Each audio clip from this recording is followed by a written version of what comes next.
Assalamualaikum warahmatullahi wabarakatuh.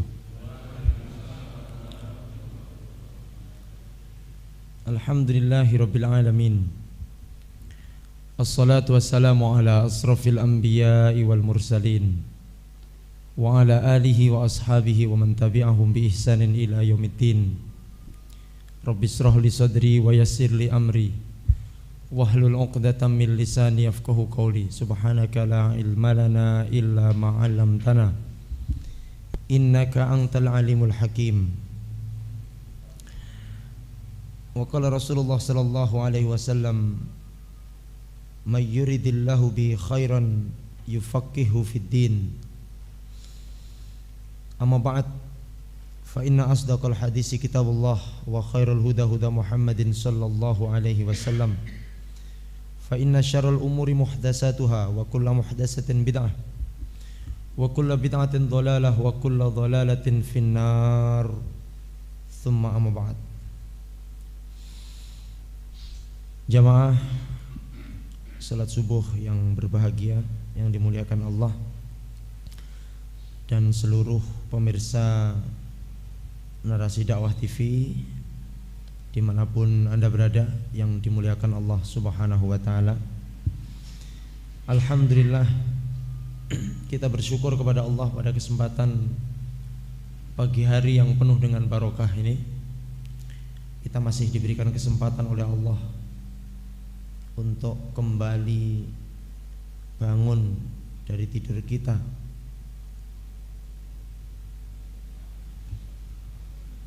untuk kembali beraktivitas dengan semangat di hari Sabtu yang penuh dengan keberkahan-keberkahan ini.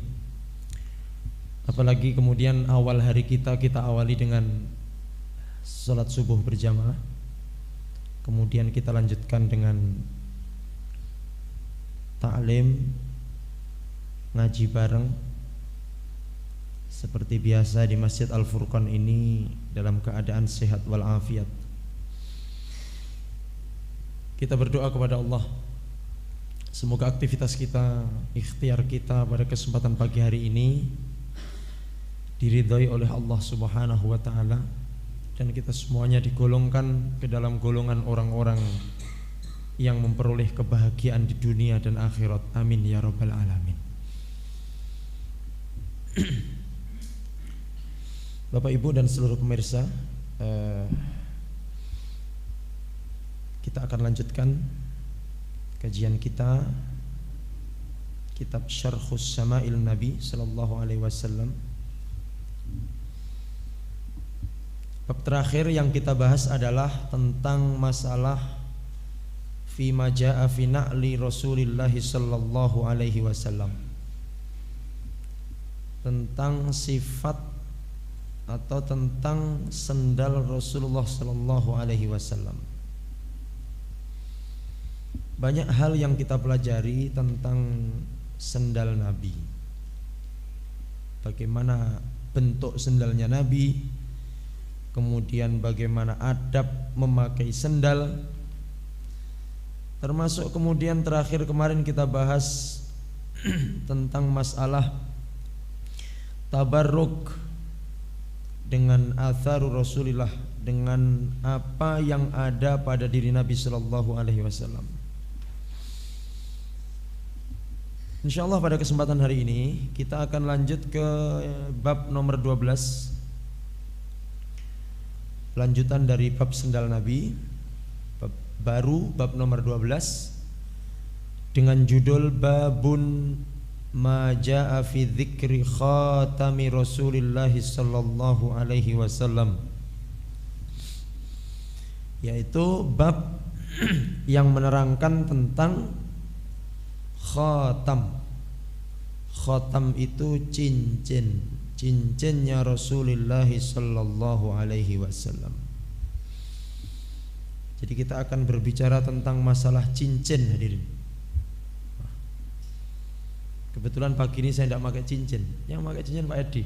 Aduh suka. Baik, bisa saya pinjam ya? Besar sekali. Wah, blong saya makanya. Baik.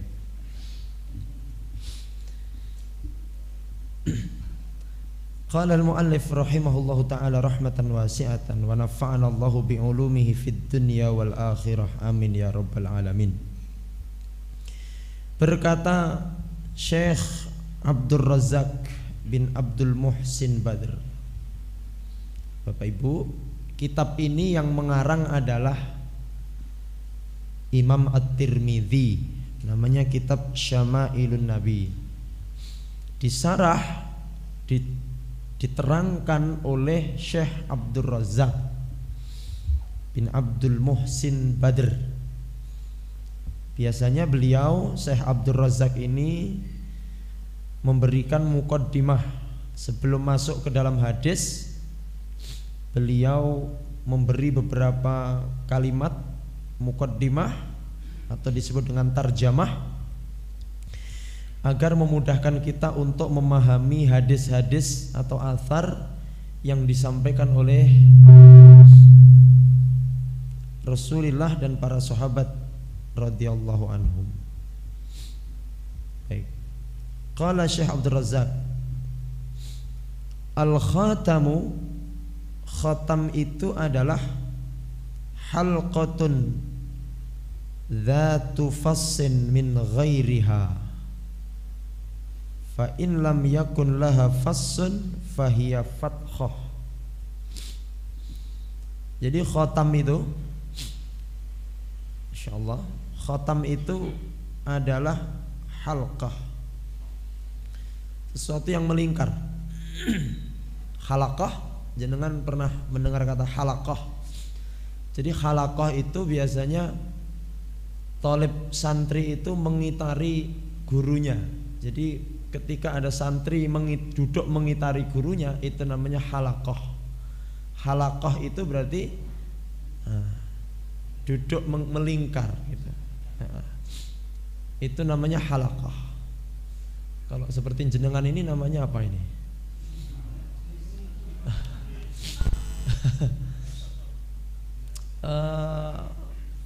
Halaqah. Jadi sesuatu yang melingkar. Kalau panjenengan lihat cincin ini, makanya sesuatu yang melingkar.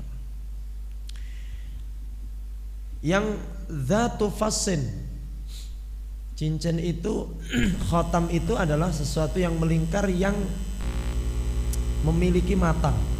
Fas itu mata. Kalau ake ini berarti dia punya mata ini. Apa namanya ini? Niki apa namanya? Oh, emban. Kalau yang ini, oh ini emban. Ini mata. Kalau dalam bahasa Arab mata itu fas. Fas itu artinya mata, mata cincin. Ya, tapi kalau cincin itu tanpa mata namanya fathah. Namanya fathah. Tapi kalau bermata namanya khatam. Namanya khatam. Seperti ini. Baik. Hadhi tarjamah ma'qudatun li bayani ma yata'allaq bil khatam alladzi kana fi yadi Rasulillah sallallahu alaihi wasallam. Nanti bab ini Bapak Ibu akan menerangkan tentang khatam. Khatam itu cincin yang ada di jari Rasulullah sallallahu alaihi wasallam yang mulia, min haitsu sifatihi. Sifatnya bagaimana, ciri-cirinya bagaimana, bentuknya bagaimana. Kemudian wa naqshuhu, ya, min haitsu sifatuhu wa naqshuhu, ukirannya seperti apa nanti diukir. Jadi cincinnya Nabi itu ada ukirannya, hadirin. Kemudian wa ghardu ittikhadhihi, dan tujuan Rasulullah memakai cincin. Jadi kita ini pakai cincin ini juga harus punya tujuan. Jangan sampai pakai cincin tidak ada tujuan. Rasulullah sallallahu alaihi wasallam memakai cincin ada tujuannya. Ada ghardunnya. Ghardun itu artinya tujuan.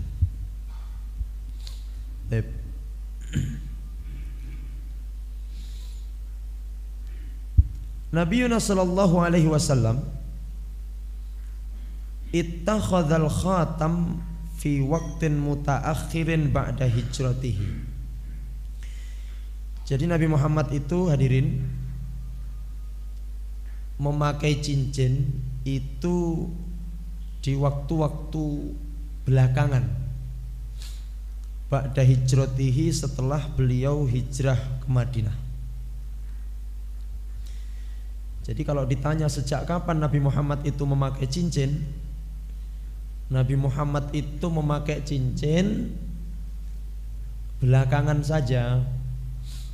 Maksudnya adalah di waktu-waktu terakhir hijrah beliau. Artinya beliau hijrah ketika berumur 53 tahun, dan beliau memakai cincin ini adalah di waktu-waktu belakangan. Jadi ketika beliau di Mekah belum pakai cincin, hadirin. Ketika beliau belum jadi nabi belum pakai cincin. Ketika beliau di Mekah jadi nabi belum pakai cincin. Ketika Rasulullah baru hijrah ke Madinah juga belum pakai cincin, belum pakai khotam. Kapan memakai khotamnya? Memakai khotamnya adalah fi awakhiris sanatis sadisah lil hijrah. Rasulullah itu memakai khotam itu di penghujung tahun ke-6 Hijriah. Jadi sekitar 4 tahun sebelum beliau wafat. Karena Rasulullah itu wafat tahun 10 menjelang 11.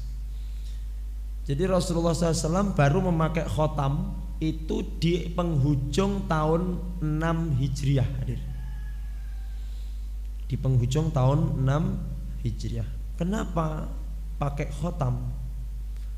Kenapa kok ujuk-ujuk di tahun 6 Hijriah itu beliau pakai khotam?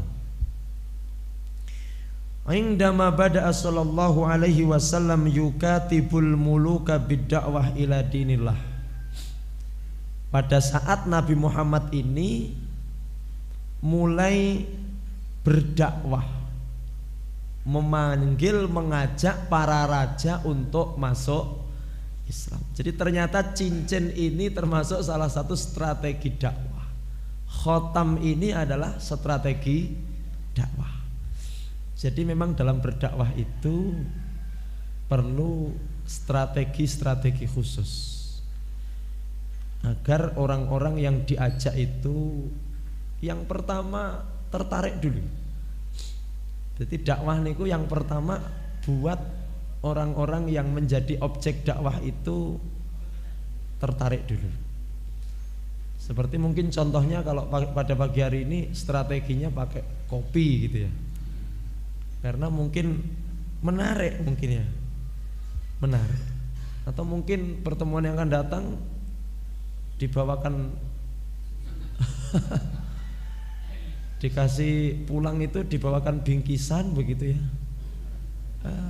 Atau kopinya berubah menjadi apa begitu. Tapi insya Allah kopi ini sudah yang terbaik untuk meredam kantuk, hadirin. Kalau dikasih susu ngantuk jenengan nanti. Ngaji begini kalau dikasih susu ngantuk. Makanya kemudian ikhtiar panitia adalah panjenengan diberi kopi. Ini mungkin salah satu strategi dakwah. Strategi dakwah. Sekarang ini mengapa? Ada yang disebut dengan dakwah komunitas. Dakwah komunitas. Dakwah komunitas itu melihat siapa yang didakwai. Ada komunitas poro sesepuh pini sepuh. Berarti sing kelompok ngaji niku orang tua-tua semuanya itu ada. Maka kalau orang-orang sepuh itu kan strategi dakwahnya adalah dengan banyak mengingat kematian. Jadi yang ngaji sepuh-sepuh ini mubaliknya harus sering banyak mengingatkan tentang kematian. Bapak Ibu bahwa hidup itu tidak akan lama. Orang yang hidup itu pasti merasakan tua seperti jenengan semuanya. Dan kalau sudah tua itu biasanya sebentar lagi akan meninggal dunia. Ngoten terus Pak. Sama ketika ngaji di pensiunan begitu ya. Diundang ngaji ke tempat pensiunan, ya yang dibahas ya masalah membawa bekal kematian. Nah, itu dakwah. Ada lagi ngaji di komunitas anak-anak muda. Kalau di komunitas anak-anak muda tidak boleh sering menyebut kematian. kita ini sebentar lagi akan meninggal dunia. Buyar pengajian ya Bapak Ibu. Ya kalau anak-anak muda itu berarti pengajian anak-anak muda itu ya harus motivasi hidup. Ya, motivasi bagaimana untuk meraih kesuksesan di masa muda supaya mendapatkan kebahagiaan di hari tua. Bagaimana bekerja dengan semangat. Itu kalau ngaji di depan anak-anak muda. Ngaji di depan pengusaha itu ya bagaimana strategi agar mendapatkan keberkahan di dalam usahanya. Bagaimana berinfak, memberkahkan atau menjadikan hartanya berkah dan sebagainya. Komunitas duafa, kan ada komunitas duafa. Di Trenggalek ini ada Perdufa, persatuan Perdufa, ya, persatuan duafa. Walaupun sebenarnya yang komunitasnya itu tidak hanya orang duafa, ada yang datang itu cincinnya besar-besar itu Bapak Ibu. Pernah satu kali kami ngisi itu, lawang duafa kok montoran kabeh. Bayanganku lo Perdufa niku ontelan kabeh ngono lho. Ternyata ya montore ya nek sing rung metu plate barang kok. Oh, terus Perdufa itu yang bagaimana? Anu Pak Ustadz, Perdufa itu bukan hanya orangnya, tapi rondo-rondo juga masuk Perdufa. Maksudnya rondo sugih barang masuk Perdufa. Kalau di depan orang-orang teman-teman atau jamaah yang Perdufa, maka motivasinya adalah motivasi sabar. Begitu ya. Jadi memang fiqhud dakwah, strategi dakwah itu sangat penting hadirin. Agar apa? Agar dakwah kita ini bisa memberikan kemanfaatan kepada banyak orang. Nah kalau seperti pagi hari ini campur ya, ada yang manula, ada yang masih muda. Terus piye ngene iki pilih. Baik. Jadi Rasulullah Shallallahu Alaihi Wasallam baru memakai khotam itu di penghujung tahun 6. Kenapa? Ketika beliau mulai mengajak, menyeru kepada para muluk, kepada para raja untuk masuk ke dalam agamanya Allah Subhanahu wa taala. Apa hubungannya dakwah kepada raja dengan khatam, dengan cincin? Hubungannya nopo? Falamma arada ayyaktuba ila Rumi. Ketika Rasulullah Shallallahu Alaihi Wasallam ingin menulis surat, kalau zaman itu dakwah dari jarak jauh itu pakai surat Bapak Ibu. Kalau sekarang pakai video telekonferensi itu bisa. Sekarang pakai di syuting begini, di kamera di shoot begini, nanti yang di Papua, yang di Jakarta itu bisa nonton. Tapi kalau zaman dulu, zaman Rasulullah itu yang namanya dakwah, mengajak orang yang jauh itu dengan kita batir risalah, dengan nulis surat. Sama seperti jenengan ketika mau nembak istri dulu. Bapak dulu ketika mau PDKT kepada ibu, caranya bagaimana Pak? Surat. Nggih, Pak Romlan. Surat. Engko diuncalne sing nampani mara tuwa. Sing nyekel calon mara tuwa, sing maca calon mara tuwa. Jadi suratnya salah sasaran hadirin. Baik, zaman dulu persis Pak, Rasulullah nulis surat. Kemudian surat itu diutus atau dikirimkan melalui kurir, disampaikan kepada raja-raja. Langsung rajane, mboten krece-krece nih Pak. Kenapa? Kalau kepalanya bisa dipegang maka nanti akan bisa mengajak. Kayak sekarang pinter Pak. Ada biro umroh. Ngono ki sing dicethuki ya lek nyanggone Kodim ya Dandim, lek nyanggone Polres ya Kapolres, lek nyanggone dinas ya Kadin. Bukan kasih yang ditemui Pak. Kenapa? Ada strategi marketing. Jadi sing dijak sapa? Sing dijak ya sirahe dhisik. Iya, pucuk pimpinan. Padha karo calon bupati sing dicethuki sinten? Ya kiyaine, kalau ning ormas ya ketua ormas. Bukan ketua ranting, bukan takmir masjid. Boleh jamaah mek 5 iki cegah nyethuki, Pak. Nanti yang ditemui jamaah masjid yang jamaahnya ribuan itu dicethuki. Kenapa? Kalau ketuanya sudah bisa dipegang, maka nanti ke bawah itu akan lebih pengaruhnya, takfir namanya. Dan strategi dakwah seperti ini sudah ada pada zaman Nabi, Pak. Jadi kalau teman-teman anak-anak muda ini pengen mendapatkan akhwat yang solihah, pegang siapa, Mas? Mbahnya. Biasanya bapak ini manut karo bapak eneh terus. Sok-sok bapak oleh tapi mbah ojo. Pegang orang yang paling berkuasa di situ. Pinter datang silaturahim, nemui kepala dinas, nemui bupati, nemui pemimpin. Kenapa? Kalau pimpinan sudah oke, maka dia nanti akan taksir kepada jamaah anggotanya. Rasul pun begitu strateginya. Sing tak cethuki sapa? Sing tak surati rajane, bukan perdana menteri, bukan prajurit, bukan rakyatnya, tapi rajane. Kenapa? Karena terbukti dakwah kepada rakyat jelata itu gagal.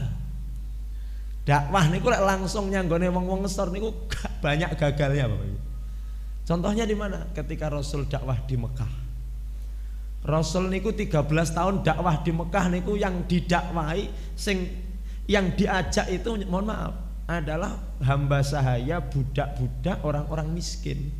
Akhirnya nopo? 13 tahun dok Mekah niku ya ndak berhasil, Pak. Yang iman ndak lebih dari 100 orang. Kenapa? Karena yang disasar adalah grassroots, ujung tombak. Nopo bahasa liyane? Wis pokoke akar rumput. Jadi umpama pada zaman itu bisa mempengaruhi semisal Abu Jahal, Abu Lahab dan abu-abu yang lain, ya itu mungkin akan, yang penting bukan Abu Janda loh, ya. Mungkin akan bisa, tapi kan itu sudah menjadi skenario Allah, sudah menjadi takdir Allah. Kenapa Rasulullah kemudian nenggone Mekah niku kok dakwahnya kurang begitu berhasil? Karena memang supaya umat Islam sekarang melihat betapa dahsyatnya perjuangan Rasulullah dan para sahabat yang ada di Mekah. Sehingga Allah mengatakan, am hasibtum an tadkhulul jannata walamma ya'tikum mathalul ladzina min qablikum massathumul ba'sa'u wad-dharra'u wazulzilu hatta yaqula ar-rasulu wal ladzina amanu ma'ahu mata nasrullah. Saking beratnya penderitaan cobaan yang ada di Mekah itu, sampai Rasulullah dan kaum muslimin mengatakan mata nasrullah, kapan pertolongan Allah. Saking beratnya hadirin. Oleh karena itu akhirnya Rasulullah mempelajari strategi, piye carane strategi dakwah ikan masuk. Oh, yang dipegang adalah pimpinannya. Yang dipegang adalah orang-orang yang memegang kekuasaan. Nah, penting ini hadirin. Nah, ketika Rasulullah Shallallahu Alaihi Wasallam memulai dakwah, mengajak para raja, waktu itu mengajak Raja Romawi. Nanti kita terangkan raja-raja di sekitaran Mekah, sekitaran Arab itu. Ketika mengajak kepada Raja Romawi, kilalahu, dikatakan kepada Rasulullah Sallallahu Alaihi Wasallam, innahum la yaqra'una kitaban illa ayyakuna makhtuman. Ada yang membisikkan kepada Rasulullah. Makanya biasanya orang-orang yang di sekitar Rasul ini adalah orang-orang cerdas yang selalu memberikan saran usul, termasuk seperti Umar bin Khattab ini orang cerdas, sering memberikan saran dan masukan kepada Rasulullah Sallallahu Alaihi Wasallam, membisikkan kepada Rasulullah SAW, Rasul, innahum la yaqra'una kitaban. Nabi, raja-raja yang ada di luar Arab, Raja Persia, Raja Romawi, Raja Habasyi, la yaqra'una kitaban, mereka tidak akan membaca surat, tidak mau mereka membaca surat, illa ayyakuna makhtuman, kecuali surat itu ada makhtum, stempelnya. Jadi cara Jawane nek sakniki ngoten disestempel. Sama di birokrasi itu kalau surat gak ono stempelnya kan ndak resmi nggih. Jadi ndak sah, balik suratnya. Ternyata hal seperti itu sudah ada pada zaman Nabi hadirin. Dan itu datang dari orang kafir. Wong Islam gak kenal waktu itu. Surat tidak distempel barang ki nyapo. Ternyata orang-orang Romawi itu, rajanya terutama, tidak mau membaca surat kalau suratnya itu tidak disestempel. Makanya stempel sampai hari ini menjadi sesuatu yang sangat-sangat penting. Jadi anak opo pun gak ono stempelnya balik, Pak. Tidak sah itu surat itu. Mereka tidak akan pernah membaca surat, membaca tulisan dari jauh kalau tidak berstempel. Fattakhadha khina idzin al-khatam. Ini menandakan apa hadirin? Menandakan bahwa memang tidak semua yang datang dari orang kafir itu ditolak oleh umat Islam. Jadi ada hal-hal yang memang bukan dari orang kafir, yang dari orang kafir itu bisa diterima. Yang penting bukan dalam masalah ibadah. Kalau dalam masalah urusan sosial ngoten mboten apa. Baju, pakaian jenengan, celana. Niki wonten sing celanan. Trainingan. Training niki dari mana? Dari barat. Sehingga dulu ketika Kiai Haji Ahmad Dahlan itu memakai celana itu yo sama beberapa kiai waktu itu ya dikatakan man tasyabaha biqaumin fahuwa minhum. Sampean kok terok-terok karo wong londo, maka sampean termasuk dari mereka. Podo kafir, pakai sepatu pantopel. Lho. Apa kuwi? Sepatu pantopel kuwi. Ndak ada tuntunannya itu. Digolek nang kadis. Sepatu pantopel. Gak ono, Pak. Sementara hari ini jenengan kalau ke kantor sepatunya sepatu napa? Sepatu pantopel itu loh, yang ndak ada talinya itu loh, Bapak Ibu. Itu dari orang barat hadirin. Ya, dari orang barat. Selama sesuatu itu bukan berkenaan dengan ibadah mahdhah dengan Allah, ya walaupun itu datang dari orang barat, maka tidak ada masalah bagi kita untuk menggunakannya. Cuman delok-delok lek wong barat iki memusuhi kita, orang barat itu menimbulkan kerugian termasuk menghina nabi kita, maka kita wajib untuk boikot produknya, Bapak Ibu. Sekarang ini yang lagi viral adalah presiden salah satu negara di Eropa itu melecehkan nabi kita dengan memperbolehkan untuk menggambar kartun Nabi Muhammad SAW. Ya boikot saja. Jenengan googling setelah ini apa saja produk yang kira-kira Presiden Prancis delok kajian iki berapa ya?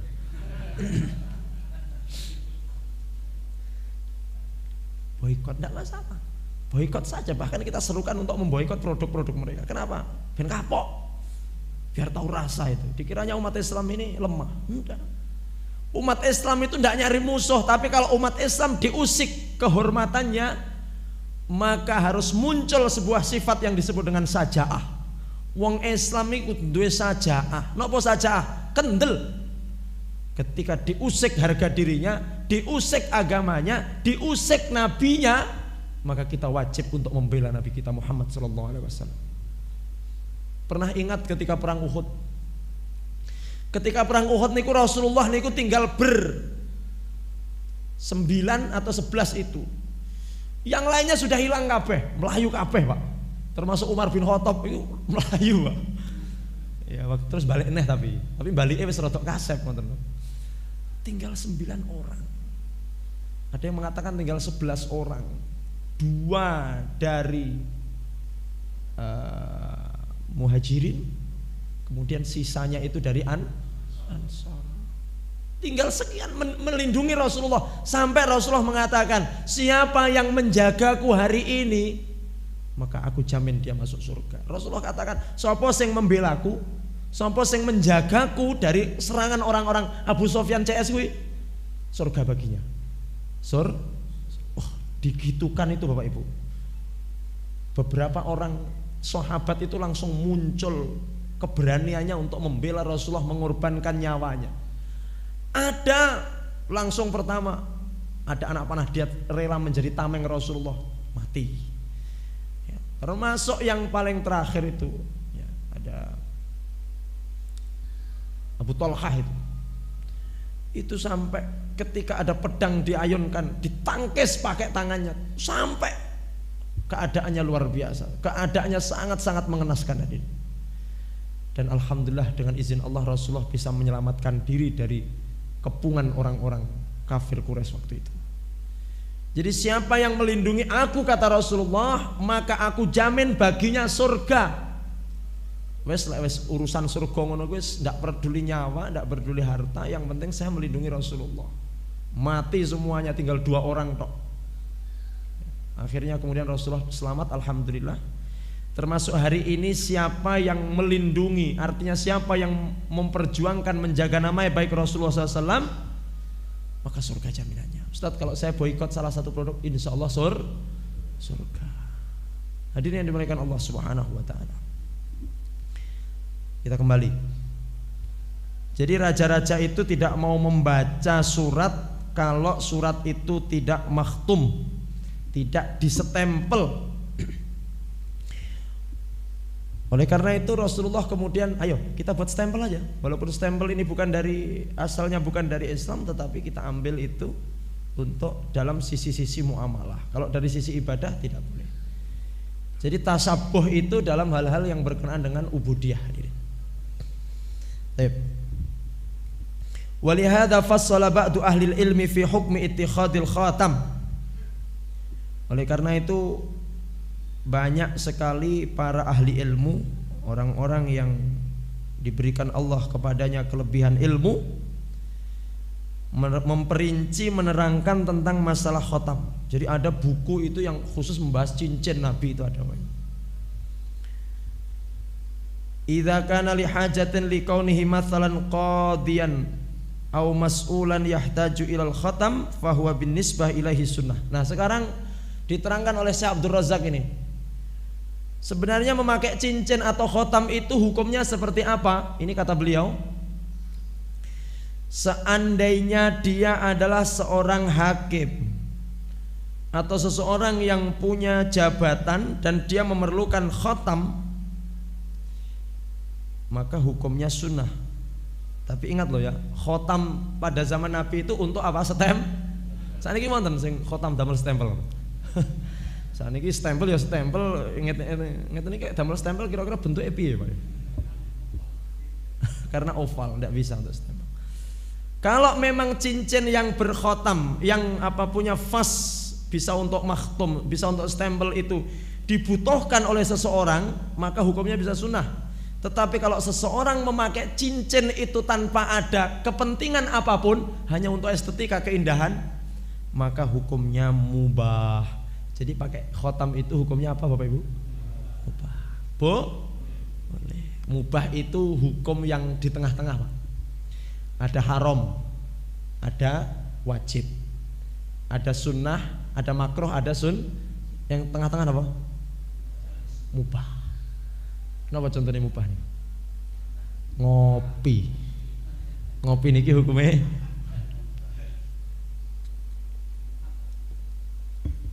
alhamdulillah.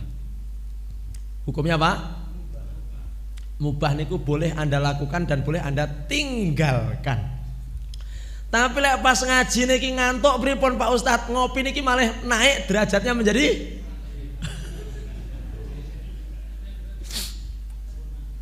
ya sunnah lah Pak, aja sampai wajib lah. Dalilnya opo kok sampai wajib? Sunnah lah. Kenapa kalau saya ndak ngopi Ustaz, saya ngantuk dan tidur? Eman. Ngenteni esuk setu dadakan. Ya lek kiamat ya Bapak Ibu. Nah, taib. Jadi memakai khotam ini hukumnya boleh untuk laki-laki. Bapak-bapak silahkan pakai khotam. Karena Rasulullah juga pakai. Ustadz kok ndak pakai khotam? Kulo niki nggih demen Pak, cuman mboten keri. Wah, jenengan yo. Saya tuh juga pernah pakai cincin, cuman kalau pas dilepas gitu kadang-kadang lupa makainya. Seperti pakai jam itu juga begitu Pak. Pakai jam itu kadang-kadang kalau dilepas saya taruh di midoah itu keri hilang. Jadi sering seperti itu yang terjadi Bapak Ibu. Oleh karena itu saya tadi minjem punya Pak Edo untuk contoh khotam. Cuman khotamnya Nabi kira-kira ya ora ngene kira-kira. Tapi ya ini ya. Baik. Makanya bagi orang-orang yang memakai cincin memang hanya untuk keindahan dan estetika, maka hukumnya mubah, boleh. Tapi lek naik derajatnya, maksud saya niatnya berubah, pakai cincin untuk pamer, riya, maka hukumnya haram, tidak boleh. Jadi cincinnya itu untuk pamer. Jadi nyanti-nyanti bang ngene, Pak. Nyapa ngene, gila. Kemenya irang. Baik. Mubah. Ini diterangkan oleh Syekh Abdul Razak. Jadi ini tadi masih mukadimah hadirin. Mukadimah prolog dari beliau yang mensyarah kitab Sama'il ini. Sekarang kita masuk kepada athar, hadis nomor 87. Haddasana Qutaibah bin Sa'idin wa ghairu wahidin an Abdullah bin Wahbin an Yunus an Ibni Shihabin an Anas bin Malik. Coba kita berhenti di sini ya, di Anas bin Malik. Sering sekali di Sama'il ini pokoknya rawine Anas bin Malik. Nanti sampai ke depan, sampai insya Allah khatam ini buku insya Allah, tidak nyampe setahun lagi udah khatam lah insya Allah. Yang penting sering diblejoki ini tentang khatam lagi begini. Maka kita akan sering mendapatkan bahwa hadis-hadis atau athar itu yang meriwayatkan oleh Anas bin Malik. Karena Anas bin Malik ini selalu membersamai Nabi setiap saat, Bapak Ibu. Karena memang Anas bin Malik ini tinggal di rumah Nabi sallallahu alaihi wasallam. Apa kata Anas bin Malik? Qala kana khatamun Nabi sallallahu alaihi wasallam min warikin. Adapun khatam atau cincinnya Nabi Muhammad sallallahu alaihi wasallam itu adalah min warik. Warik itu artinya fiddah. Fiddah niku artinya perak. Bapak Ibu, jadi cincinnya Nabi itu terbuat dari apa? Perak. Cincin Nabi sallallahu alaihi wasallam terbuat dari perak. Wa kana fasuhu habasyian, dan mata cincinnya, matanya fas itu adalah habasyian. Ini ada dua makna ya. Nanti kita terangkan pelan-pelan. Yang pertama, kita ambil ibrah dari hadis ini. Yang pertama adalah kana khatamun Nabi sallallahu alaihi wasallam min warikin, al-wariku bi kasri ra wa huwa al-fiddah, perak. Fatakhadha sallallahu alaihi wasallam khataman min fiddah. Rasulullah membuat cincinnya dari perak. Wa huwa yadullu ala jawazi lubsi rajulil khatam min fiddah, menandakan bahwa laki-laki boleh pakai cincin yang terbuat dari perak. Bapak-bapak, pakai cincin yang terbuat dari perak hukumnya boleh. Pertanyaan kedua, bagaimana kalau laki-laki memakai cincin dari emas? Baik. Kami masih sering melihat biasanya cincin nikah. Mosok sing putri emas, sing lanang, sing laki-laki perak. Akhirnya yang perempuannya emas, yang laki-laki juga. Kami sampaikan kepada seluruh pemirsa dan hadirin yang ada di masjid. Kalau yang di masjid insya Allah gak ono lah sing gawe cincin emas. Tapi yang pemirsa di rumah mungkin ada. Rasulullah sallallahu alaihi wasallam mengharamkan laki-laki memakai perhiasan dari emas. Apapun itu, kalung emas. Kami pernah melihat ada beberapa teman itu pakai kalung emas. Saya tanya, berapa gram mas? 5 gram Pak Ustaz. Tidak langsung kita bilang haram. Terus kuwi nggih apa? Ya biar indah Pak Ustaz. Saya ini sudah tidak begitu indah. Tapi memang orangnya tidak begitu indah Bapak Ibu. Akhirnya memang agak maaf agak hitam begitu orangnya, terus memang kurang menarik penampilannya. Akhirnya dia pakai emas supaya apa? Supaya lebih menarik Pak Ustaz. Pakai kalung emas. Ya. Terus gimana mas rasanya? Ya biasa-biasa aja. Nah kemudian kami sampaikan, Mas, Rasul sallallahu alaihi wasallam melarang laki-laki muslim memakai perhiasan dari emas. Alhamdulillah menerima, akhirnya dilepas itu kalung dari emas ke emasnya. Kalung emas, cincin emas, gelang termasuk gelang kaki dari emas itu haram dipakai oleh laki-laki. Sampai di sini bisa dipahami nggih? Laki-laki haram memakai emas. Kalau emasnya itu untuk sebutan boleh. Mas Anang. Sampun iki. Ya mas-mas yang lain lah ya. Boleh. Tapi kalau memakai perhiasan dari emas haram. Wes, ila yaumil kiamah, sampai hari kiamat. Tidak boleh pakai emas. Pertanyaannya, kenapa Pak Ustadz laki-laki tidak boleh pakai emas? Karena memakai emas itu adalah perhiasan yang sangat menarik Bapak Ibu. Sangat tingkat tinggi itu, mengundang bukan sahabat Pak. Jadi emas itu perhiasan yang menarik perhatian, keindahan. Maka para ulama mengatakan ketika seorang laki-laki memakai emas itu menunjukkan terhadap tabdzir, pemborosan. Israf, tabdzir, israf, pemborosan. Oleh karena itu innal mubadzirina kanu ikhwanas syayatin, karena sesungguhnya pemborosan orang-orang yang boros itu adalah teman-temannya setan. Termasuk dalam segi medis katanya ada yang mengatakan itu juga mengganggu kesehatan, wallahu a'lam. Di balik itu semuanya kenapa Rasulullah melarang?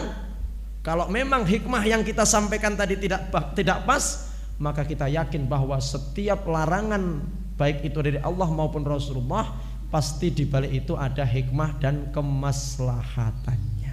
Lek ra cetok hikmahe apa di balik emas itu, ya sudahlah, wallahu a'lam mawon. Nyapa wong lanang laki-laki tidak boleh pakai emas? Wallahu a'lam. Yang penting saya manut terhadap Allah dan Rasulnya. Aman Bapak Ibu. Aman. Ngoten mawon, tidak usah kakean pola. Baik, yang kedua, wa kana fassuhu habasyian. Sedangkan mata cincinnya itu habasyian. Habasyian itu bisa berarti batunya dari Habasyah, dari Ethiopia, dari Afrika. Bisa jadi ukirannya adalah ukiran Ethiopia, ukiran kayune kayu galek, tapi ukirane ukiran Jepara. Ora nek sing ngerti, Pak. Jadi kayune kayu galek, kayu randune galek. Gua yang Jepara diukir. Wong iki Jepara. Padahal kayu galek, Pak.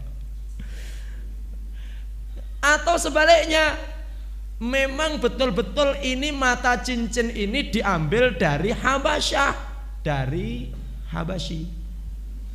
Jadi yo kayunya kayu Jepara, ukirannya ukiran Jepara. Nah, itu yang dimaksud dengan Habasyian. Ada dua arti ya, ada dua kemungkinan. Yang pertama, apakah memang batu cincin itu langsung diambil dari Habasyah, atau yang kedua hanya ukirannya saja yang dari Habasyah. Memanggil orang Habasyah untuk mengukir. Karena waktu itu ada sahabat Bilal itu juga dari Habasyah. Itu hadis yang nomor 87. Nomor 88. Haddatsana Qutaibatu qala haddatsana Abu Awanah an Abi Bishrin an Nafi' an Ibni Umar anna Nabi sallallahu alaihi wasallam ittaqada khataman min fiddatin fakana yakhtimu bihi wa la yalbasuhu. Rasulullah sallallahu alaihi wasallam dari Ibni Umar. Nah, Ibni Umar juga sering meriwayatkan di sini, Pak. Ibni Umar niku sinten? Anaknya Umar. Namanya siapa? Abdullah. Jadi Ibnu Umar niku putrane Umar bin Khattab. Namanya sinten? Makanya Abdullah bin Umar. Kenapa Abdullah bin Umar bisa meriwayatkan tentang cincin Nabi? Karena Umar bin Khattab niku melek karo Anas. Iki Anas bin Malik iso manggon neng gone rumahnya Nabi. Maka kata Umar bin Khattab, anakku jangan sampai kalah. Jadi fastabiqul khairat, Pak. Anakku ya kudu iso ngono. Cuman karena memang jatahe tinggal di rumah Nabi hanya untuk itu. Akhirnya Umar bin Khattab membangun rumah pas di depan pintu Nabi. Jadi nek rumahnya Nabi, Umar ini gua omah ning ngarepe lawang napa? Pintunya Nabi, Pak. Kira-kira ya ning ngarepe Masjid Nabawi pas nih, Pak. Ya apa? Anakku yo gen aja kalah karo Anas.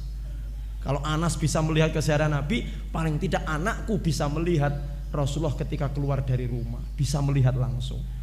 Nah, ini orang tua yang luar biasa. Orang tua yang hebat itu iri kalau melihat anak orang lain itu bisa bagus ilmu agamanya, Pak.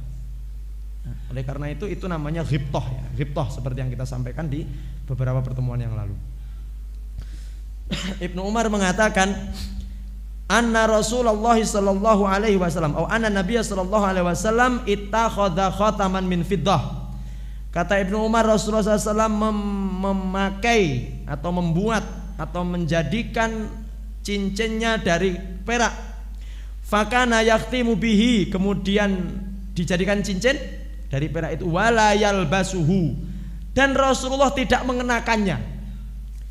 Loh piye? Tadi dikatakan mengenakan cincin, kok sekarang yang kedua tidak mengenakan cincin? Maksudnya apa, Pak? Kadang-kadang hadis seperti ini kalau dipahami secara letterlek, ini bingung yang belajar hadis.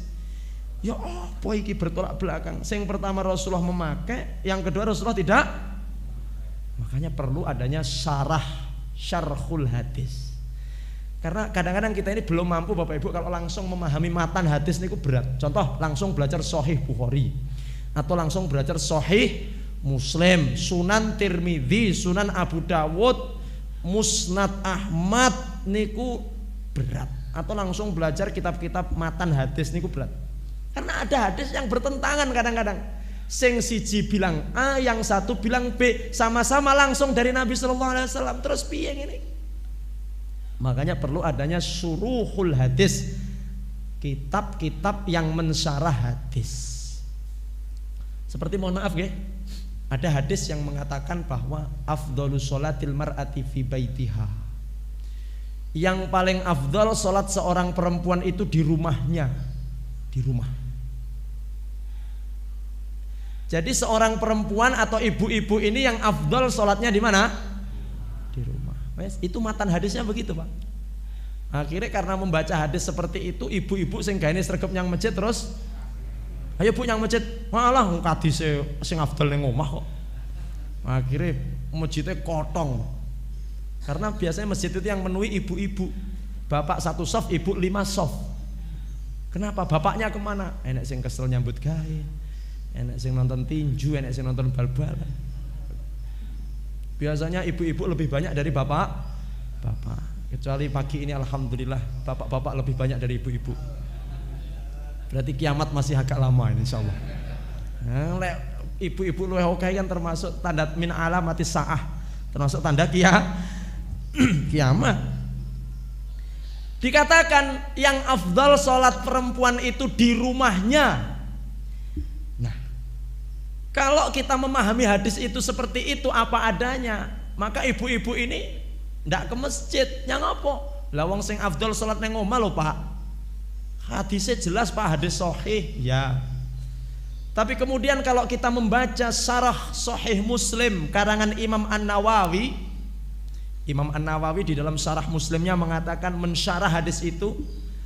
Jadi ilah niku artinya sebab kenapa wanita-wanita di zaman Nabi itu tidak dianjurkan sholat di masjid, karena dzuruf. Dzuruf itu artinya karena kondisi, situasi, keadaan, lingkungan pada zaman itu sangat tidak kondusif, sangat tidak baik untuk seorang perempuan berkeliaran di luar rumah. Jadi zaman Nabi niku kalau ada perempuan keliaran di luar rumah niki mboten aman, Pak. Mbah digodha wong, mbah disuwit-suwit, mbah di wis pokoke erno-erno, Bapak Ibu. Makanya melihat situasi dan kondisi, Rasulullah memfatwakan lebih baik sholatmu di rumah saja. Walaupun di satu hadis yang lain Rasulullah mengatakan la tamna'u ima'akum masajidallah, jangan melarang istri-istrimu pergi ke rumah-rumah Allah. Tapi waktu itu kan dengan mahram. Ngapunten, ibu-ibu ada yang hari ini pergi ke masjid tanpa ditemani mahram? 90% Pak Ustadz. Yang 10 sama suami. Yang 90 dewe Pak. Suami masih tidur Pak Ustadz. Kami sampaikan bahwa kalau bisa ngaji begini bareng-bareng, suami diajak, istri diajak. Jadi ilmu ini ku klop ngoten lho. Suamine ngaji, istrine gak ngaji yo. Iki mangke pincang Bapak Ibu. Baik, alhamdulillah hari ini kelihatannya sudah mulai datang dengan suami dan istrinya masing-masing. Dan insya Allah lebih aslah seperti itu. Baik. Dikatakan bahwa yang afdal sholat perempuan itu di rumah. Kemudian Imam An-Nawawi mengatakan bahwa alasan waktu itu kenapa perempuan afdal sholat di rumah karena kondisi tidak memungkinkan. Nah, di zaman Imam An-Nawawi, Bapak Ibu hadirin, di tahun 600-an Hijriah itu Imam An-Nawawi melihat bahwa kondisi dan situasi pada saat itu sudah tidak seperti zaman Nabi. Artinya apa? Sekarang kondisi sudah aman. Ketika ada perempuan yang keluar rumah itu sudah aman, tidak ada yang mengganggu, gak ono sing ngusil. Akhirnya apa kata Imam An-Nawawi?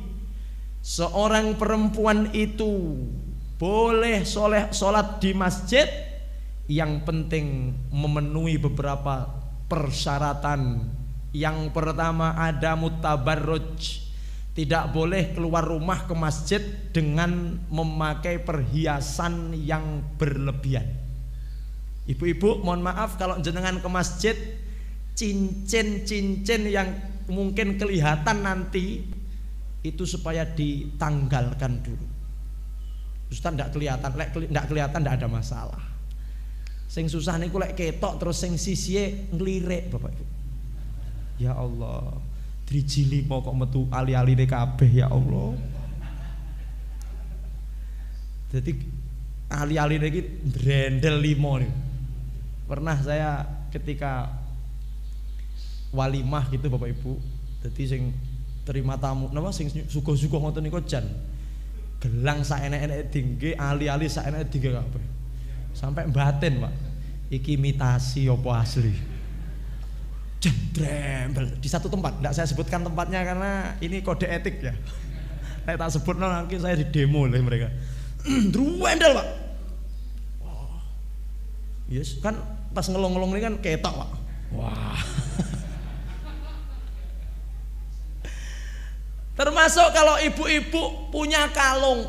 Ini kebetulan sama bapak habis dibelikan kalung karena sertifikasinya remote-nya baru cair. Ibu melok. Nanti Pak, atau kemas. Alhamdulillah. Tuh kok ane kalung setengah graman ini kabeh 10. Diwengke kabeh ning jaba rukuh pisan. Ya Allah. Gelang. Baik. Seorang perempuan boleh ke masjid kata Imam An-Nawawi yang pertama, tidak memakai perhiasan yang nampak karena mengundang fitnah. Yang kedua kata Imam An-Nawawi, tidak keluar dari rumah ke masjid dengan bertabarruj. Hiasane niku terlalu menor. Jadi yang masjid niku wedakane niku ya Allah sampai kaya badut ngoten niku. Lipenane ya Allah. Kemudian Masya Allah pakai merah-merah di pipi Bapak Ibu. Sedo. Pakai apa jenenge ngono kae. Baik, bless on. Yang demikian itu lebih baik Anda sholat di rumah saja. Ustaz saya itu kalau ke masjid ndak macak iki ndak penak ngono Pak Ustaz. Ayo nang omahe salate. Merasa yang masjid. Nek ngundang fitnah. Merasa lipenan ritek yang masjid lipenan barangnya po. Wis ndak usah. Wis kalau bedaan tipis-tipis boleh ya boleh, tipis-tipis saja. Tipis-tipis ya. Alami lebih baik. Baik. Yang ketiga kata Imam An-Nawawi adalah keluar dari rumah ke masjid itu sudah dalam kondisi menutup aurat. Jangan sampai dari rumah yang masjid niku maaf OT-OT rukuh dicangking, gawe sual cendek, gawe kaos singlet. La haula wala quwata illa billah. Insya Allah pun boten wonten nggih di lingkungan kita. Kalau anak muda kan sik rodok penak dingetne, Pak. Lah iki mbah-mbah putri. Astagfirullah. Kalau belum bisa seperti itu di rumah saja, napa? Sesuai dengan protokol kesehatan. Di rumah saja. Pakai dari rumah, Ustadz. Kalau rumahnya saya jauh, berarti sudah menutup aurat dari rumah. Atau kalau rumahnya dekat sudah pakai mukena dari rumah. Itu yang betul seperti itu, Bapak Ibu. Terus yang selanjutnya, mohon maaf, tidak boleh ikhtilat. Ikhtilat itu dalam artian tidak boleh bareng-bareng ngoten. Ya alhamdulillah Al-Furqan ini antara musola bapak dan ibu kan terpisah. Pintunya ya kalau bisa lebih yang syar'i sebenarnya bapak lewat sini, ibu lewat situ. Jadi yang kono lawang untuk bapak saja, untuk ibu saja. Yang khawatir itu kalau umpomo ada bapak-bapak masuk kok bareng karo rondo mlebu. Makseng ngono. Akhirnya dititeni, tak titeni rondo kan mlebune jam piro. Akhirnya ngepasi terus. Engko gen apa? Gen cetok ning gawangan kono. Modus. Makanya rondo-rondo mlebune tuh kono ya. Ikhtilat itu yang ditakutkan Bapak Ibu. Ikhtilat itu yang ditakutkan. Kenapa? Karena maaf ya, masuk bareng-bareng ini bahaya. Iki malah niatnya sholat nang masjid ini malah gen cetok si anu dan si anu. Oh hati-hati. Nggih, ngoten nggih Bapak Ibu. Terus selanjutnya tempat terpisah, alhamdulillah. Kalau bisa memang siternya itu adalah yang tinggi. Dan alhamdulillah di Al-Furqan ini sudah luar biasa ini. Bahkan tembok karu-karuan. Nah makanya kalau pembatas itu kalau bisa jangan hanya satu selutut atau ini, karena pandangan ibu-ibu ke bapak ini akan sangat ketara gitu ya. Kalau bisa yang menutupi apa? Wajah, supaya ibu-ibu tidak bisa melihat bapak-bapak gitu. Karena yang bahaya kalau pandangan ibu bisa los kepada bapak, kingko ibu-ibu sholatnya tidak fokus, Pak. Allahu Akbar madhepnya ngarep. Enek sing gaene telat dititeni, mesti sing telat kae. Ngerti ya ini ku. Sampai ibu-ibu ini ngapal gitu. Mesti Pak kae sing telat. Baik. Bapak Ibu hadirin dan seluruh pemirsa narasi dakwah yang dimuliakan Allah Subhanahu wa taala. Ini adalah tentang cincin Rasulullah sallallahu alaihi wasallam. Jadi Ibnu Umar mengatakan bahwa Rasulullah SAW itu tidak memakai cincin. Sementara hadis yang pertama Rasulullah pakai cincin, sing hadis kedua tidak pakai. Sing bener sing ndi Pak Ustadz? Makanya perlu syarah. Seperti tadi Imam Nawawi mensyarah hadis tentang wanita sholat di rumah. Maksudnya begini Bapak Ibu. Wa hadzal hadisi mukhalifun lil ahadisil adidah allati tufidu annahu kana yalbasu khatamahu. Kata Syekh Abdul Razak, hadis ini menyelisih hadis-hadis yang lain yang mengatakan bahwa Rasulullah itu memakai cincin. Famin ahlil ilmi man salaka maslaka taufik, maka para ahli ilmu mengambil jalan taufik. Napa jalan taufik niku? Bisa disebut jalan tengah atau mencari solusi tanpa meninggalkan sesuatu yang lain. Jadi taufik itu ngeten, Pak. Taufik itu golek jalan tengah. Yang satu mengatakan memakai cincin, yang satu mengatakan tidak memakai cincin. Maka para ulama mengambil taufiknya. Piye carane golek jalan tengah? Wa minhum man a'allahu bisyududi lima fi min mukhalifihi. Ada yang juga melemahkan hadis Ibnu Umar tadi. Oh enggak benar itu. Itu lemah hadisnya. Ada yang mengatakan begitu. Dikatakan karena Nabi SAW aktsar man khatam fayalbas ba'dan duna ba'din fayakunu sabab adamul lubsihi annahu lam yakun fiddatan khalisan bal khalatahu la yajuzu lubsahu kal hadid masalan. Ada yang mengatakan bahwa Rasulullah itu pakai cincin dan tidak pakai cincinnya lebih sering pakai cincinnya. Jadi Rasul itu lebih sering pakai cincin. Sementara Bapak Ibu, ketika Rasulullah tidak memakai cincin, ini ada yang mengatakan bahwa ketika cincin yang disodorkan kepada Nabi itu tidak terbuat dari perak murni tapi terbuat dari besi. Karena ada riwayat yang mengatakan Rasul tidak memakai cincin yang terbuat dari besi. Tidak memakai cincin yang terbuat dari besi. Wallahu a'lam. Nah, Bapak Ibu hadirin yang dimuliakan Allah Subhanahu wa taala, kita lanjutkan. Nomor 89 sama bentuknya, hadisnya sama. Kemudian nomor 90, Haddatsana Ishaq bin Mansur qala haddatsana Muadz bin Hisham qala haddatsani Abi an Qatadah an Anas bin Malik. Laki-laki Anas bin Malik yang meriwayatkan. Lama arada Rasulullah SAW, ketika Rasulullah ingin ayyaktuba menulis surat ilal ajam kepada orang asing selain orang Arab. Qila lahu innal ajama la yaqbaluna illa kitaban alaihi khatam. Orang-orang luar Arab itu, raja-raja itu tidak membaca surat kecuali berstempel. Fastana khataman faka'anni anzuru ila bayati fi kafihi. Sama. Nomor 91, haddatsana Muhammad bin Yahya qala haddatsana Muhammad bin Abdillah Ansari qala haddatsani Abi an Sumamata an Anas bin Malik. Anas lagi. Kana naqsu khatami Rasulullah SAW Muhammadun satrun wa rasulun satrun wallahu satrun. Bapak Ibu, sekarang sifat cincinnya Nabi, cirinya. Anas bin Malik mengatakan, adapun di mata cincin Nabi itu ada naksunnya. Naksun itu ukiran, tulisan. Orang Arab itu menggunakan kata naksun itu kalau menulis di sesuatu yang keras. Nek cara Jawane napa? Ngukir. Kalau sesuatunya itu lembek bukan naksun. Tapi kalau sesuatu itu keras, orang Arab itu tidak gemen-gemen, Pak. Ngukir itu nitik napa jenenge? Ya ngukir niku tidak gemen-gemen, mboten namung. Tapi watu niku diukir di gawe napa-napa. Bapak Ibu kalau ke Mesir, ke daerah Luxor. Luxor itu tempat yang paling selatan Mesir, wis gandeng sampai Sudan. Itu ada satu tempat namanya Luxor, Abu Simbel. Di situ gunung-gunung itu dipahat, didadekne gambar singo. Singo tapi ndase wong. Jadi kepalanya manusia tapi badannya besar sekali. Bagaimana lek ngukir niku? Masya Allah. Di Petra, di Yordania, gunung sakmono gedine niku dipahat, Pak. Seperti bentuknya seperti rumah-rumah mewah hari ini.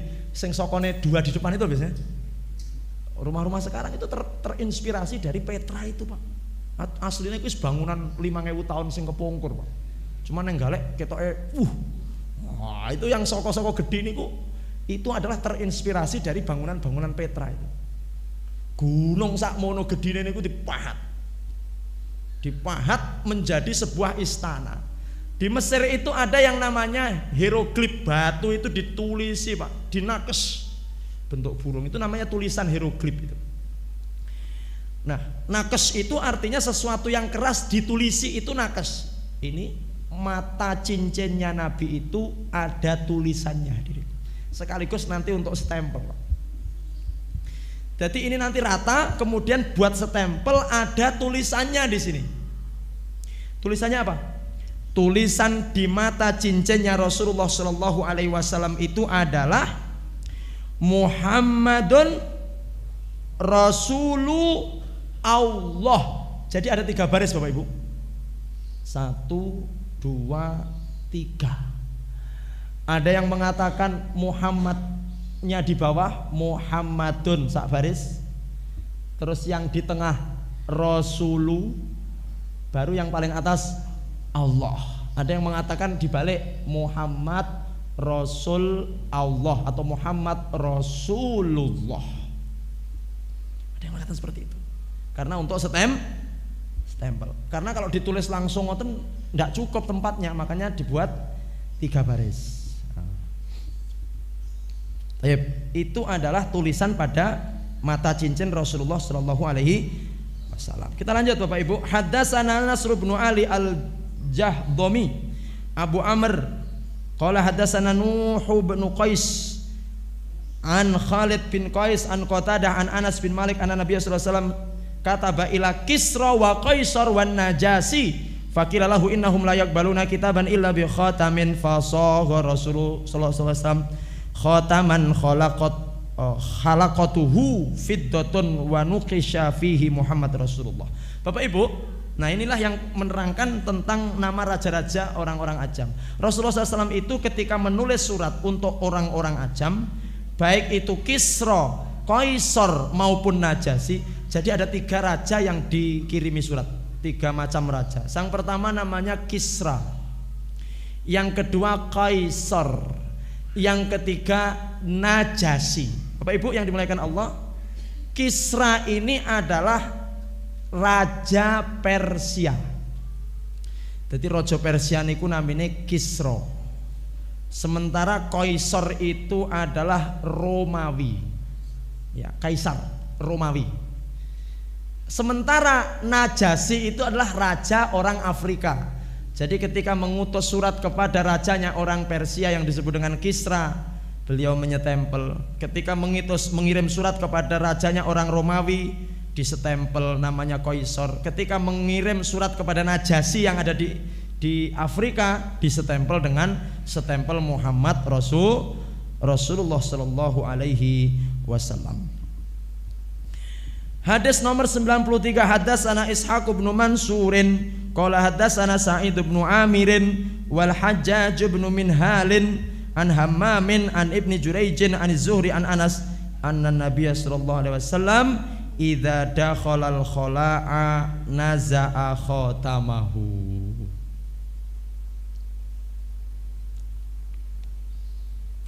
Bapak Ibu, hadis nomor 93 ini adalah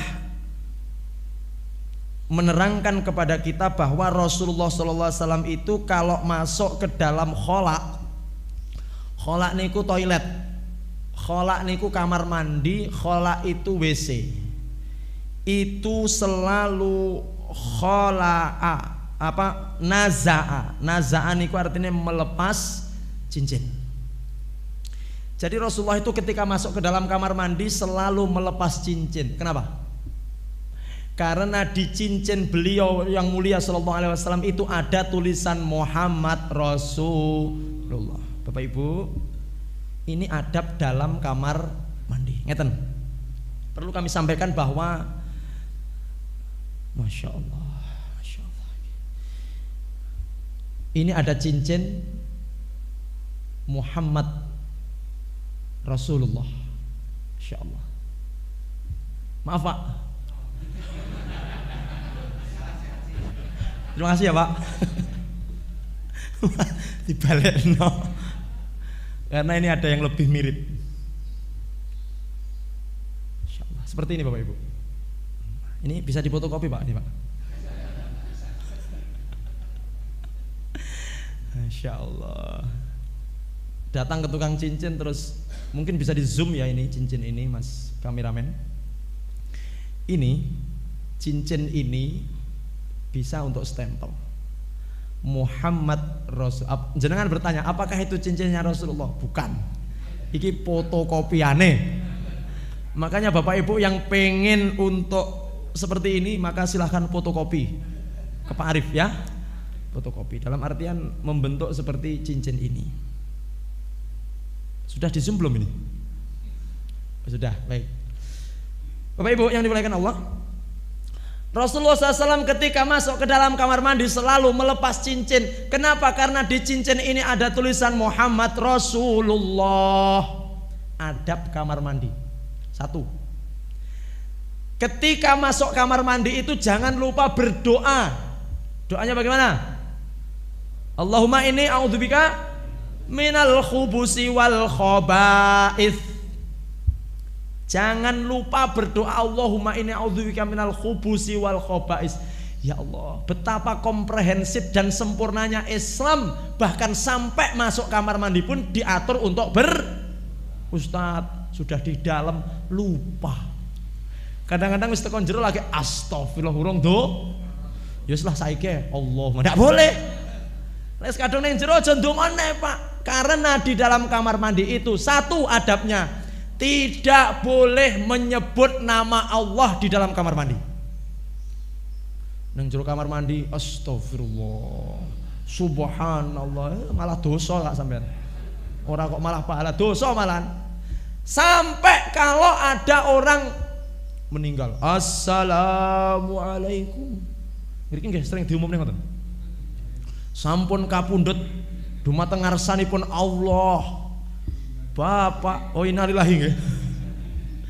Ngono ki lek awake dhewe ning jero kamar mandi aja muni innalillahi, ndak boleh, Pak. Kalaupun Anda mengucapkan innalillahi yakfi fil qalbi di dalam lek wahing pripun Pak Ustaz? Macing. Alhamdulillah. Sing ning kamar mandi sih, yarhamukallah.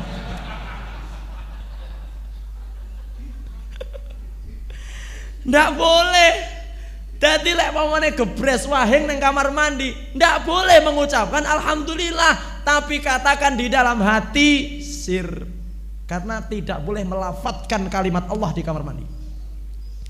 Bapak Ibu nggih, ngoten? Yang selanjutnya tidak boleh bersuara di kamar mandi. Apa neh nyanyi-nyanyi? Wah, nyekel sabun karo astagfirullah. Telepon yang kamar mandi. Penting ya Pak Ustadz. Baik Bapak Ibu yang dimuliakan Allah. Termasuk telepon. Ndak boleh di kamar mandi. Mau ngerti sing nelpon ki ngerti lek jenengan di kamar mandi gelo niku sing nelpon iki. Oh, sok ngangkat teleponku ning kamar mandi. Baik. Bersuara ndak boleh, apalagi sampai nyanyi-nyanyi teriak-teriak, ndak boleh. Jagongan apalagi Pak. Kebetulan kamar mandinya bersebelahan. Kang piye panenmu Kang?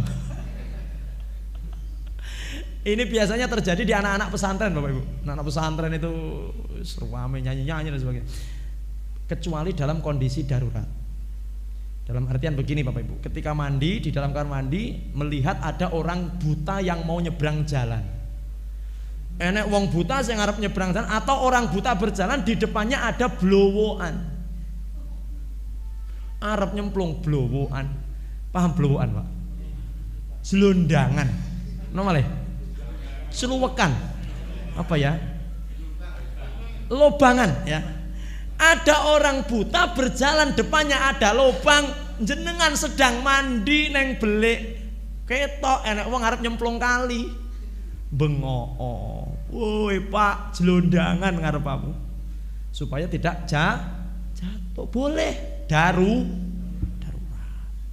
Tapi kalau seandainya tidak darurat maka tidak boleh berkata-kata di dalam kamar mandi. Terus yang selanjutnya, yang namanya buang air besar itu jangan sampai kholaknya menghadap kiblat atau membelakangi kiblat.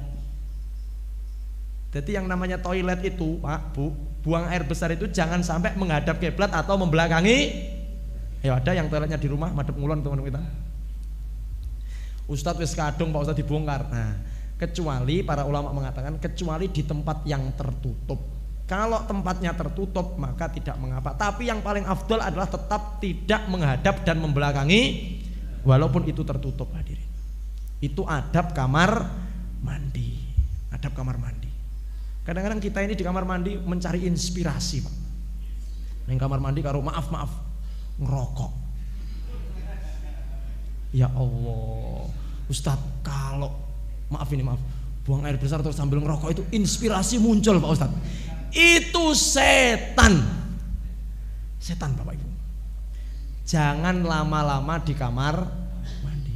Saestu setan itu nanti. Karena setan itu senang di tempat-tempat jorok seperti kamar mandi itu. Setan ini panggonane neng kamar. Sopo sing suwi-suwi neng kamar mandi berarti dia itu temannya setan. Temannya setan.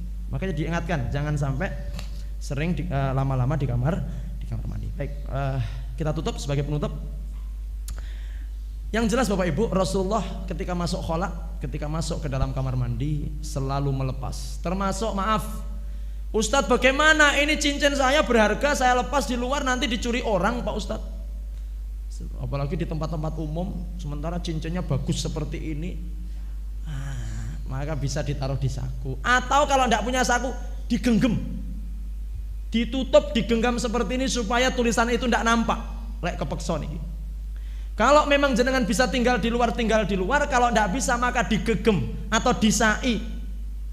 Termasuk HP yang ada tulisan Allahnya itu Jangan sembarang ditaruh di kamar mandi. Tidak boleh. Rasul saja tidak melakukan itu karena Rasul tidak punya HP. Tetapi bagaimana HP-nya ditinggal di luar aja ya? Insya Allah di luar, nanti jenengan keluar HP-nya sudah. Insya Allah seperti itu. Jadi dimasukkan ke dalam saku dan sebagainya. Itu supaya tidak ada nama Allah di dalam kamar mandi. Bapak Ibu hadirin yang dimuliakan Allah Subhanahu wa taala, jadi Rasulullah SAW selalu melepas cincin beliau ketika beliau masuk ke dalam khala, kamar mandi atau toilet. Haddatsana nomor 94, haddatsana Ishaq bin Mansur qala haddatsana Abdullah bin Numair qala haddatsana Ubaidillah bin Umar an Nafi' bin an Ibni Umar qala ittakhadha Rasulullah SAW khataman min warikin fakana fi yadihi thumma kana fi yadi Abi Bakrin wa yadi Umar wa kana fi yadi Utsman hatta waqa'a fi bi'ri Aris naqshuhu Muhammad Rasulullah. Jadi setelah Rasulullah wafat, Rasul itu cincinnya dipakai oleh Abu Bakar. Setelah Abu Bakar wafat, cincinnya diwarisi dipakai oleh Umar. Setelah Umar wafat, cincin yang punya Rasul tadi diwarisi dipakai oleh, dan itulah terakhir cincin Nabi ada. Jadi yakin niki sanes cincin Nabi. Cincinnya Nabi itu Pak, ternyata selesai terakhir di tangannya Utsman bin Affan. Waktu itu Utsman ingin memberikan cincin itu kepada seorang sahabat, pas arep dicepot merucut nyeblok jatuh di sumur namanya sumur Aris. Namanya sumur apa? Sumur Aris. Sumur Aris itu sumur yang berada di dekat Kuba Pak. Mungkin saat ini masih ada, mungkin ya, saya juga belum tahu. Jadi sumur itu di dekat Masjid Kuba, jatuh Pak. Bah, lek geton kaya mbuh niki Utsman. Langsung mengerahkan para sahabat untuk menewu. Napa menewu nih? Semakin siang semakin enggak bener nih bahasanya. Karena sudah agak ada tuntutan-tuntutan dari arah bawah. Para sahabat diperintahkan untuk menguras itu sumur. Ayo kuras. 3 hari 3 malam dikuras Pak sumur itu. Berarti memang ada air di sana. Dikuras sampai resik Pak. Tidak ketemu. Ya wes lah, memang ini hikmahnya apa? Supaya cincin itu tidak dikultuskan, tidak dianggap kerak. Akhirnya qadarullah cincinnya nyeblok dan tidak ketemu ketika dicari. Wallahu a'lam. Maka ini jelas ini adalah duplikat cincin Rasulullah. Wallahu alam apakah seperti ini? Wallahu alam. Ya, tapi yang jelas minimal ya seperti inilah karena untuk stempel. Ini kalau ditaruh di tinta gitu diginikan juga insya Allah ada tulisannya ini Bapak Ibu. Allah Muhammad Rasulullah. Pak Arif belinya di mana Pak Arif? Oh di temennya belinya di temennya lagi.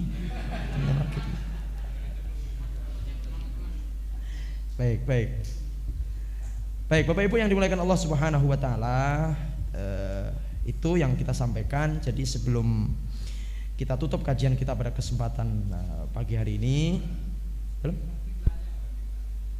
tintanya ya tinta biasa. Ada yang mengatakan dari habernya dari sebuah buah yang diaduk begitu Pak, karena waktu itu belum ada mangsi ya. Wallahu alam, di sini tidak diterangkan tintanya apa. Yang jelas pokoknya sesuatu yang bisa punya takfir ya. Itu ada yang mengatakan dari salah satu buah pada saat itu dicelupno kemudian dicelupkan ditempelkan kepada surat yang akan disetempel itu. Wallahu taala a'lam bissawab. Bapak Ibu yang dimuliakan Allah, termasuk salah satu yang akan kita bahas dan saya sampaikan singkat pada kesempatan ini adalah Rasulullah itu sering memakai cincin di tangan kanan beliau. Jadi memakai cincin Rasulullah itu di sebelah kanan. Insyaallah nanti sedikit kita bahas di pertemuan yang akan datang dengan izin Allah Subhanahu wa taala. Semoga Bapak Ibu semuanya masih tetap istiqomah ngaji, ajak istri, ajak anak, ajak saudara, ajak siapapun yang bisa panjenengan ajak. Semoga insyaallah kajian ini membawa berkah bagi kita semuanya. Apalagi di masa-masa Maulid seperti ini, banyak orang yang memperingati Maulid kelahiran Rasulullah. Kita memperingati Maulid dengan cara mengkaji sirah nabawiyah, mengkaji segala sesuatu yang berkenaan dengan Rasulullah Muhammad sallallahu alaihi wasallam. Artinya kehidupan kita berdoa semoga bisa mengikuti kehidupan Rasulullah Muhammad sallallahu alaihi wasallam. Setelah ini yang belum punya cincin bisa membeli cincin, Bapak-bapak, cincin seperti ini. Nah, dipakai kemudian Dipakai di mana? Dipakai di tangan kah? Di jari mana?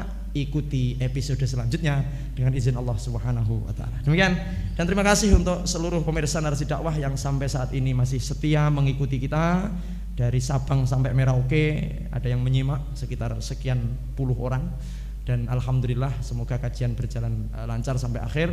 Dan setelah ini biasa selalu ada pengumuman dari panitia takmir masjid. Dan sekali lagi kita doakan Bapak Ibu semoga seluruh yang berandil dalam kajian pada pagi hari ini Allah berikan kekuatan iman dan Islam dan husnul khotimah. Begitu juga Bapak Ibu semuanya yang hadir dan seluruh pemirsa di rumah selalu diberikan sehat walafiat, husnul khotimah. Subhanakallahumma bihamdik asyhadu an la ilaha illa anta astaghfiruka wa atubu ilaik. Mohon maaf atas segala kesalahan. Billahi taufik wal hidayah. Wassalamualaikum warahmatullahi wabarakatuh.